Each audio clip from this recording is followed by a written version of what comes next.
Let's go back to configurations. We'll hold that down for about 3 seconds. We're back. Okay, let's go to programming and we can do the 7 days. Okay, this is the energy management mode.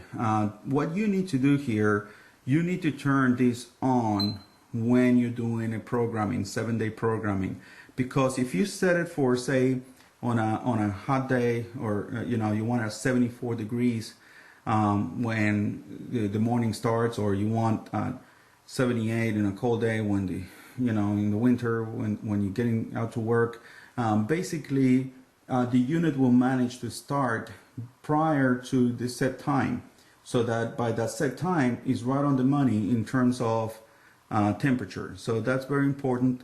Otherwise, you're going to wake up and the house is going to be hot, and by the time you leave the house is when it actually reaches a set point, because it takes about approximately 5 minutes per degrees change. So you can imagine it could really add up the time, and you could really be stressing out inside the house, wondering why the unit's not working right. Okay, backlight. This is very simple. Backlight on. Basically, what we have now is backlight on, and means that this blue light that you see in here is on all the time. It's a problem because, or with some folks, it's a problem because it would actually illuminate the whole room blue. What I suggest is doing backlight off, okay? And what that does is basically, it's just similar to a cell phone. When you press the or dial any numbers, the actual little screen comes on, and as soon as you release, it will turn off. So it's like a light delay there, and so it'll be off for most of the time, except for when you actually get back to it and start pressing buttons. This is where you actually set a degree difference. You got like a 2-degree difference, 1 degree, and so on. Basically, some people have other thermostats in the house, and one is reading 80, the one is reading 82, and there's a difference. You can actually accommodate this to match your other thermostat. Here we have basically Celsius or Fahrenheit, so that's very self-explanatory. Here we got the beeper, again what you're hearing, okay, whether to have it on or off, okay. And we got the filters. Filters, we recommend you replace it 1 to 2 months. Every house is different. A lot of people ask me this question. 1-inch filters, per rule of thumb, should be changed between 1 to 2 months.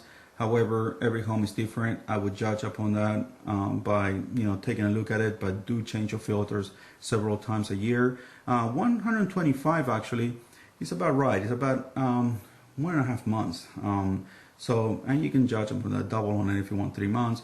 And also I would look at it and try to judge upon what's best for you. However, if you have a media filter, keep in mind they could last 4 to 6 months, some of them up to a year. So I would definitely take a close look at that and see what works best for you.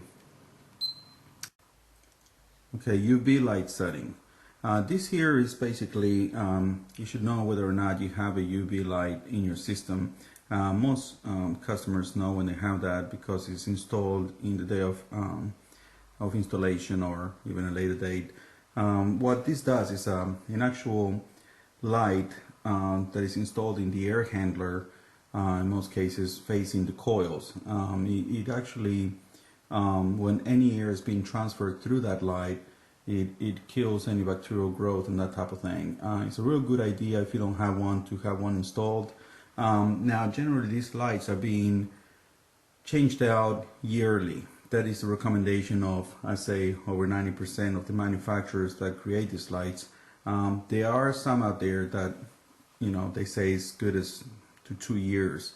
They say that basically the running cost for a UV light is approximately 7 cents a day, like $25 a year. So you want to make sure that light actually is doing its job, not just just working. It should be doing what it's supposed to do. The light needs to be cleaned out and of dust, free of dust, and as well as be able to eliminate its full power. So what you would do is basically set it at 375. That would be like a year. Doesn't have 365 for some reason, but anyway, you get the point. I mean, that's 1 year. and you double that if you want to do 2 years and so on. So that's the UV light setting. Now remember, this is basically a reminder, okay? Yeah, that's all it is. You will see it coming up on your screen, kind of reminding you, hey, I got to do this. I need to get a maintenance done on the system and so on.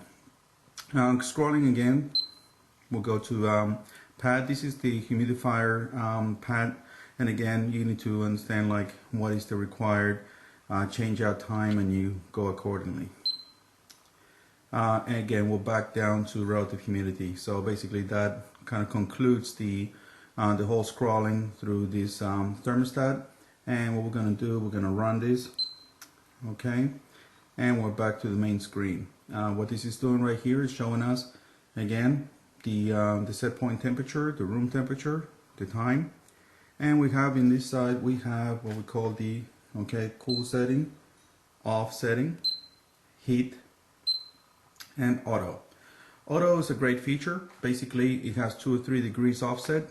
So if you set it at 74, 75, basically, I believe that when it turns to 70, at a certain point when it turns to 78, I'm sorry, if it goes lower, like 73, the heat will turn on. So we change down to heat, and so on. Basically, so that you only have one setting within 2 or 3 degree range.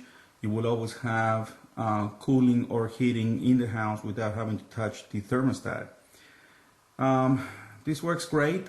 However, some people they prefer not to have this. I'm one of them. I'd rather have it in cool or heat. So in my case, I would put cool if I wanted to cool, and I would have it right there. Now down here we have the fan. Now the fan, you have a choice. Auto is where you really should have it all the time, and this way, if the system shuts down, the fan also shuts down, so the whole system doesn't keep on running. However, in many cases, it's also a good idea to have the system running. So if you have it on, even though the system will shut down, let's pretend it's 77 degrees in the house and your set point is 77, unit will shut down.